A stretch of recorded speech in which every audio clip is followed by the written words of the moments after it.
Investment appraisal करने का एक इंपॉर्टेंट मेथड होता है पे बैक पीरियड मेथड। इस मेथड के अंदर जो कंपनीज होती हैं वो सबसे पहले सभी प्रोजेक्ट्स का पे बैक पीरियड कैलकुलेट करती है और जिस प्रोजेक्ट का पे बैक पीरियड सबसे ज़्यादा कम होता है उस प्रोजेक्ट को कंपनी सिलेक्ट कर लेती है इन्वेस्टमेंट करने के लिए।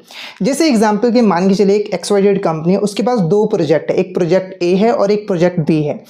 अगर एक कंपनी प्रोजेक्ट ए में 5 लाख रुपए इन्वेस्ट करती है तो पहले साल उसे 2 लाख रुपए का कैश इनफ्लो होगा, दूसरे साल फिर से 2 लाख रुपए का और तीसरे साल 1 लाख रुपए का कैश इनफ्लो होगा।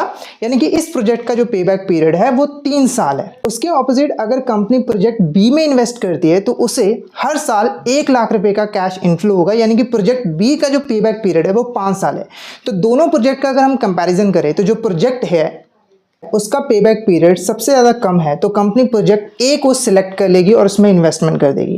तो ये कुछ इंपॉर्टेंट डिटेल्स है regarding the payback period method. अगर वीडियो अच्छी लगी तो वीडियो को लाइक कर देना, शेयर कर देना और ऐसी और इंपॉर्टेंट डिटेल्स को जानने के लिए हमारे साथ जुड़े रहना।